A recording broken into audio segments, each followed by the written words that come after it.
Pero sé que hay una relación muy fuerte entre la cantidad de agnósticos y ateos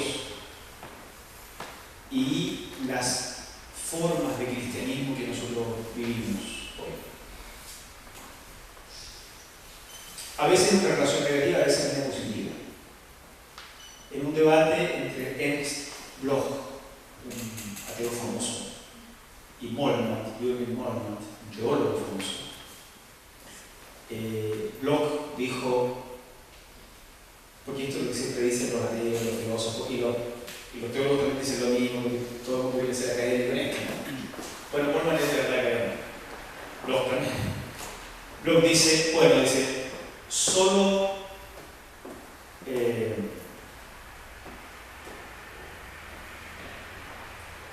un ateo puede ser buen cristiano. Y argumenta.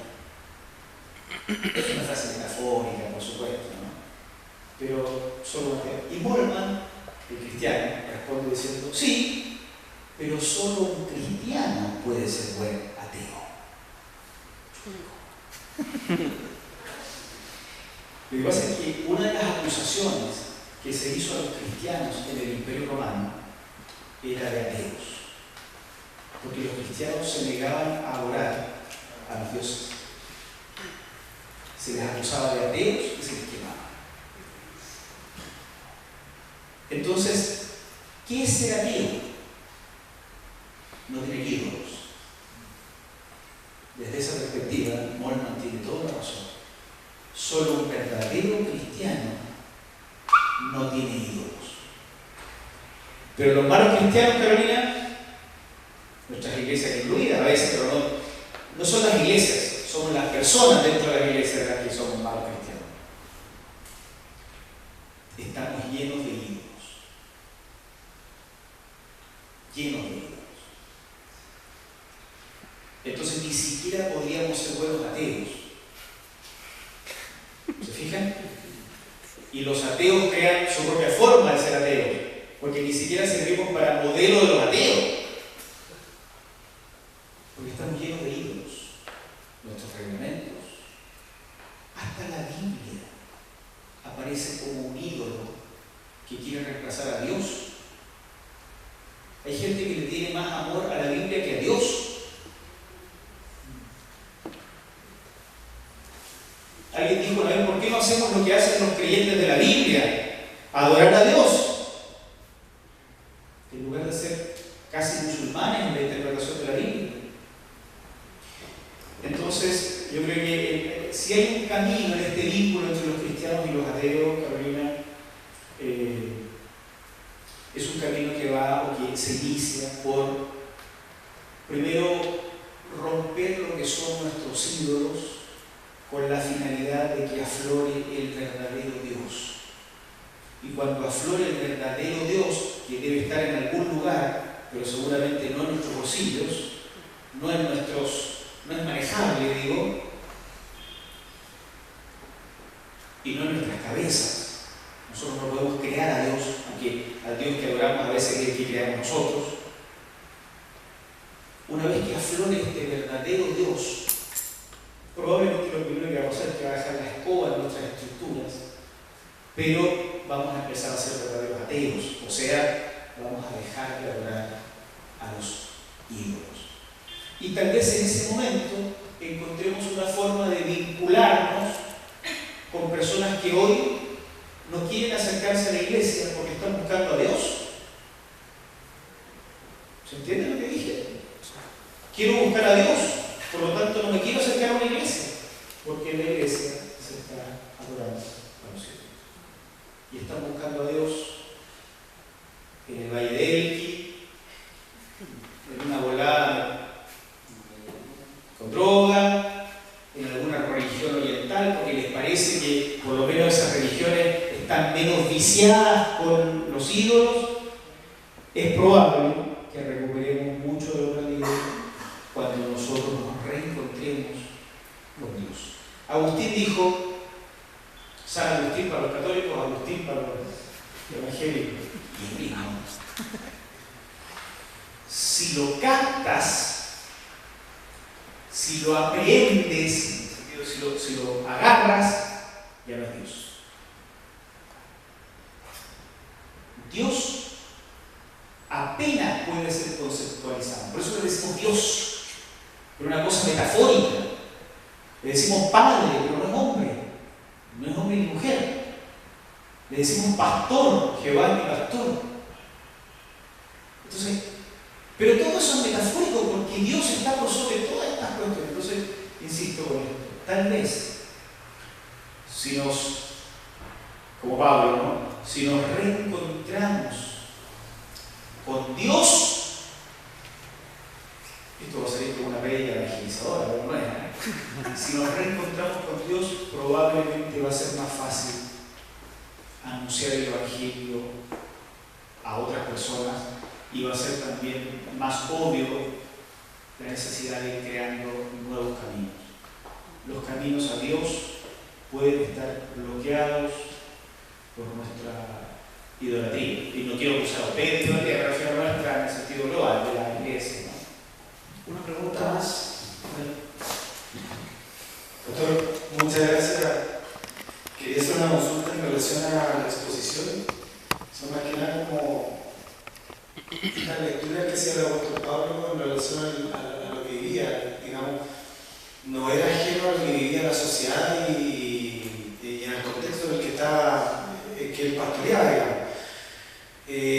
Como también son los problemas que hay en la sociedad chilena, pero creo que muchas veces las soluciones creativas que podrían emerger son un poco asfixiadas por, digamos, por un sector predominante del pentecostalismo. Me refiero específicamente a temas que van íntimamente ligados con lo valórico, como el aborto, el matrimonio homosexual, que son proyectos de ley que hay, y siempre veo una intención, una pretensión, digamos, de querer homogeneizar el pensamiento y de enfrentarlo con una lógica escapista, es decir, sustraerse y cerrar los ojos como al hecho del aborto, que en Chile hay aborto, los homosexuales existen, no son un mito, digamos, sino que realmente existen en la sociedad. ¿Qué hacemos con ellos? Y muchas veces nos quedamos cortos en esas como opciones alternativas que pudiera ofrecer la iglesia. Entonces mi pregunta va más por el lado de qué podríamos hacer nosotros en nuestras comunidades para que en primer lugar se diera un diálogo que no fuera desde una lógica más escapista y segundo para llegar finalmente a una alternativa que sea creativa. Básicamente eso. Yo creo que el diálogo es diálogo. Siempre. El problema de nuestra iglesia no es que tengamos un diálogo retrógrado, es que no tenemos diálogo. Ese es el problema. Por ejemplo, para tocar el tema del aborto, invitas a un expositor, pero es un expositor afín a tu posición. Me invitas a un expositor contrario, por ejemplo. Entonces no hay diálogo, porque hay la reafirmación de tus posturas. Pero lo mismo hacen iglesias pro aborto. No van a invitar nunca a un fundamentalista a exponer en su seno, digamos. Yo creo que no hay otro camino en esto. Lo que hay son diálogos, porque en la mayoría de estos temas uno está tentado a decir que la cuestión está clara. Si ya Dios lo dijo, acá sale, le ponemos el peso. En la mayoría de estos temas. Pero esto ha sido siempre así. Yo no quiero justificar ni la homosexualidad ni el aborto, no quiero emitir un juicio de opinión, porque estas son decisiones que las comunidades tienen que tomar en su independencia. Y después de haberlo reflexionado por mucho tiempo. Pero todas las cosas, todos los caminos que las iglesias han tomado han surgido de gente que interpreta la Biblia, no son tontitos. Uno dice, por ejemplo, bueno, y este anglicano que tiene un obispo, o este luterano que tiene un obispo homosexual, o lo que sea. ¿Cómo no se da cuenta si aquí es tan claro lo que dice la Biblia? Pero nunca lo hemos escuchado explicarnos por qué él no interpreta ese texto igual como lo interpretamos nosotros. O creemos que es tontito, que nunca leyó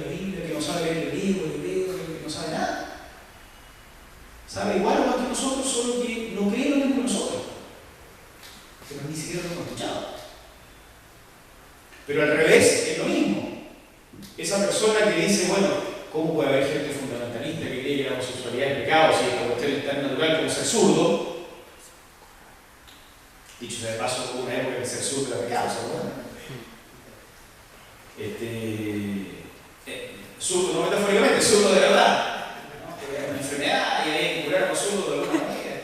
Bueno, ¿cómo puede haber gente que cree? Pero esas personas no serían capaces de liderar a un fundamentalista a exponer en un debate. El diálogo no existe, esa es la cuestión. Esa es la cuestión.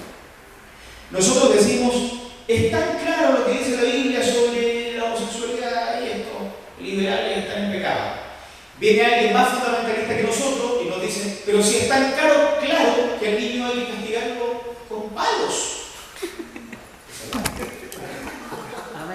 Es tan claro, amén, dice la Biblia. Y claro, si está en la Biblia, pero después aparece uno más fundamentalista que el fundamentalista y dice, pero si está tan claro que tiene que haber esclavos. Va, ustedes saben que Donald Trump está siendo apoyado en su campaña por gente del Ku Klux Klan.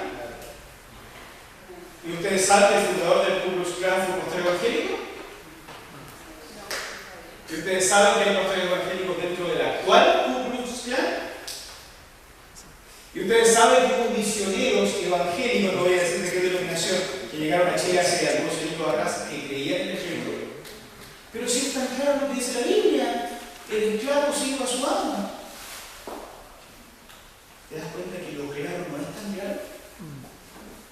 Lo que pasa es que no tenemos idea lo que cree el otro. No tenemos idea de cómo argumenta. Yo celebro esto que hacen en esta comunidad de reflexión. En Santiago también hay algunas históricas como el CRE, que fueron vitales en algún momento de la historia chilena. No porque seamos unos genios, digamos, sino porque podemos conversar. Yo no sé cuántos evangélicos en Chile tienen la posibilidad de hablar de estas cosas. ¿Cuántos se van a la casa angustiados después de un culto sin saber siquiera dónde ir a despotricar? ¿Dónde ir a hablar? ¿Dónde hacer? Como yo digo a los estudiantes del seminario, este lugar es un lugar sagrado. Aquí se pueden hacer todas las preguntas tontas, inteligentes y las respuestas osadas también. Porque exploramos caminos. Este es un lugar sagrado. Cuando se reúne una comunidad para explorar caminos, es un lugar sagrado. Entonces yo celebro esto, pero esto que a ustedes les parece tan normal no existe en Chile. No existe. Las iglesias evangélicas no dialogan. No dialogan. Tú haces un sínodo, para hablar sobre un tema específico, pero invitas a la persona que va a decir lo que tú ya sabías. Porque no podrías tolerar 5 minutos al tipo que venga a decir algo que sea contrario a lo que tú. Nos cuesta mucho dialogar. Ahora yo no sé si esto es evangélico o es la realidad chilena. Algunos dicen que es el problema de los chilenos, no sé. Yo soy chileno, no tengo ese problema. Yo soy mapuche. Bueno.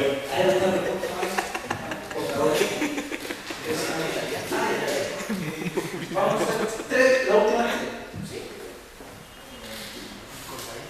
La Biblia sabe que no se puede terminar un matrimonio, pero en caso de maltrato interfamiliar, ¿qué se puede hacer? Que dice que la mejor, como para sanar eso, es separarse. Pero en la Biblia, bueno, la iglesia dice que no, que al final el hombre o la mujer maltratada termina matando a la pareja. ¿Cómo habría como una solución para eso? Bueno, esos son los caminos que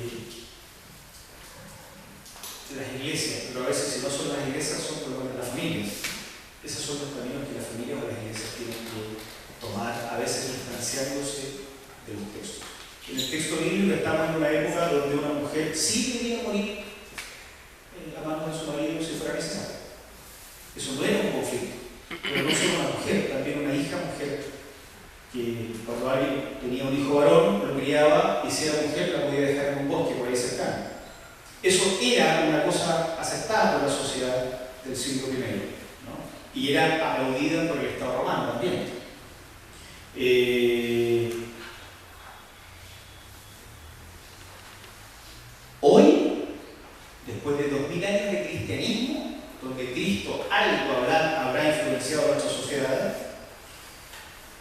pensamos lo mismo.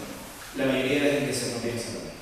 Y la salud, el bienestar, la vida de los integrantes de la familia tiene que ser preservada a toda costa. Las iglesias tendrán que optar por eso. Pero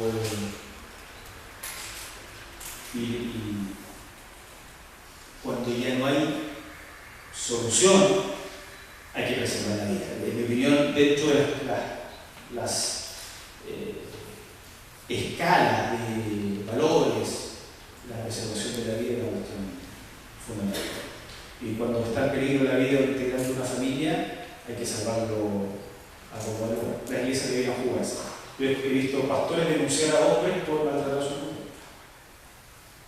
Pastores criticados, pero los padres dijeron, bueno, ¿sabes qué? Acá es mi deber cristiano hacer esta denuncia. Y se veía lo que se llama la iglesia. Yo creo que hay que preservar la vida. Pastor, quisiera decirle que en nuestra iglesia desde una vez este tema, ¿ya? Y generó gran revuelo, porque en realidad a veces generó más confusión que claridad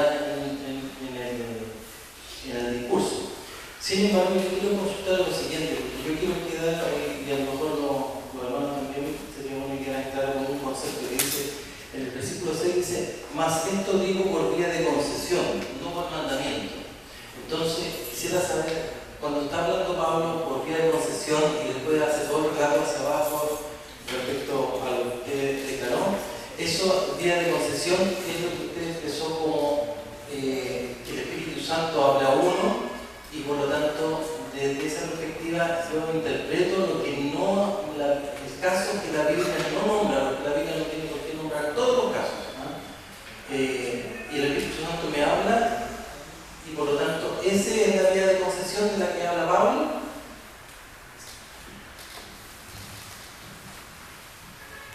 No. Hay mandamientos que Pablo igual no más tergiversa. Entonces, cuando él habla por vía de concesión, lo que está diciendo sencillamente yo acá los autorizo. Pero no significa que sea menos normativo que lo que dice por vía de mandamiento. Y no siempre lo que está mandatado, Pablo lo obedece. Pablo tiene una libertad muy fuerte respecto a lo escrito. Nunca está anclado a lo escrito, sea de Jesús o sea del Antiguo Testamento. Lo que a Pablo le pesa más es su interpretación de la voluntad de Dios para ese tiempo. Miren, hay un ejemplo sobre esto que es determinante, pero se pasa por ahí. Cuando Pablo está hablando de precisamente traer a una mujer consigo o recibir dinero de la iglesia, él dice, el Señor mandó que el que sirva al altar viva del altar. ¿Se acuerdan? El Señor mandó que el que sirva al altar viva del altar. Pero yo hago una cosa. No se aplica el mandato del Señor. Y se distancia del mandato del Señor cuando considera que sirve a Dios de mejor manera haciendo otra cosa. Entonces, nunca, a pesar de nosotros tenemos, bueno, los ariacistas estamos desde 1890, los protestantes desde 1500, nacimos ayer en comparación a la historia del cristianismo, por decirlo de alguna manera. El cristianismo en general nunca se acercó a la Biblia de manera tan fundamentalista como nos acercamos hoy. Nunca. Todo mandato, bíblico o no bíblico, se analizaba a la luz de lo que el Espíritu iba indicando y a la luz de lo que el momento requería.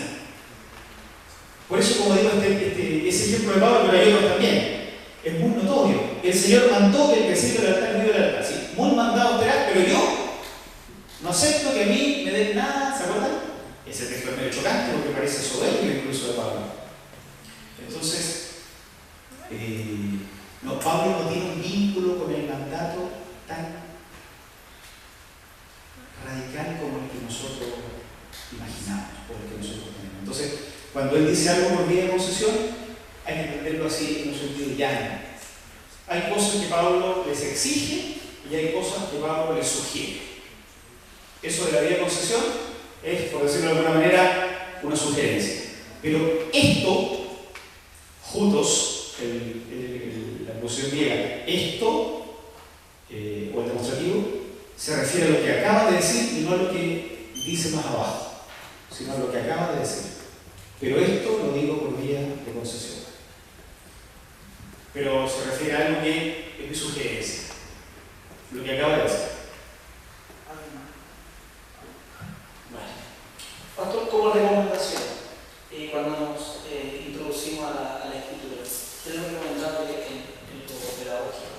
¿Qué nos recomienda a nosotros? ¿En cuanto a qué? Al encontrarnos con la escritura, que es importante cuando nosotros escuchamos a nuestros pastores, estudien la Biblia, se a Dios, leer, pero ¿qué más en cuanto a lo académico? Bueno, tener ciertos libros, nutrirse de otras cosas que a lo mejor nos va a dar mucho más calidad. Bueno, no voy a descubrir inventar la pólvora con esto. Tengo que leer. Eso nos cuesta mucho de lo que más se vende en la literatura en la librería evangélica es bastante basura, lamentablemente. Y lo que no se vende o lo que no es basura es tan caro que no se vende. Y por eso la librería no lo trae. Es lamentable. Hay predicadores que se han levantado en el último tiempo, escritores muy fundamentalistas, que tienen cierta como sabor a bíblico, pero en realidad en su interpretación son muy incoherentes. Entonces uno tiene que analizar como uno lo ha escuchado siempre, ¿no? Con ojo crítico de estas cosas. Y volviendo a eso, o retomando lo que tú mencionabas, no hay que tenerle miedo a la confusión. La confusión es lo lógico cuando uno está parado frente a lo realmente divino. Cuando uno está parado frente a lo humano, es posible captarlo todo. Pero cuando estás parado frente a algo realmente celestial, el único camino es no entender. O sea, eso es normal. Y lo mismo que la duda. El verdadero sentimiento cuando uno está parado frente a lo realmente divino es la duda. Porque es lo finito tratando de vincularse con lo infinito. En cambio, cuando estás completamente seguro, lo más probable es que no estés vinculándote con Dios, sino con algo que está a tu mismo nivel. Por eso estás tan seguro. Lo conoces bien, es parte de leer mucho, dialogar mucho, uno necesita espacio donde pueda hacerse las preguntas que no se atrevería a hacer en otro lado. Bueno, aquí sí también te doy la razón. Hay temas que no son para sermones. Obviamente, el género sermón no resiste esta conversación. Es obvio. Nadie debe exigir a sus pastores que prediquen como enseña en el seminario o como enseña en el coro. No, el género sermón tiene otra finalidad. Por eso, no sé si en todos lados, pero en la alianza existe la academia bíblica. Ahí sí que nos destapamos estudiantes. La academia bíblica es un espacio para nosotros vital, que es un desahogo. El domingo nos ilumina, nos bendice, nos da la fuerza, nos anima, nos educa también. Pero el espacio de la academia bíblica, la escuela bíblica, esos son los espacios de estudio. Y ahí se descubren cosas. Nosotros tenemos un grupo de jóvenes adultos en la iglesia en Santiago, y que es como esto, pues, se genera este tipo de conversación. Incluso viene gente de otras iglesias, y católicos también que quieren participar, van y hacen sus aportes, porque se genera un espacio de diálogo. Eso es un cable a tierra, yo creo que eso todo el mundo tiene que tener, buenas amistades con las cuales compartir preguntas honestas, ¿cierto? Tendientes a la libertad para servir al Señor. ¿Cómo servir mejor al Señor? Ese es el gran tema. Y no piensen que van a encontrar una iglesia perfecta. El que está pensando en cambiarse de iglesia no piense que va a encontrar una iglesia mejor. Todas las iglesias tenemos pifias y para que no parezca que hay una promoción de la alianza, ¿no? Todas las iglesias tenemos pifias, tenemos errores. Y probablemente estando dentro uno se da cuenta que tienen limitaciones. Pero si te vas a otra, te encuentras con lo mismo. El tema es tener estos grupos así adicionales. Yo encuentro que esto te enriquece y te permite servir después en tu propia comunidad, que es donde hay necesidad. Bueno, un aplauso al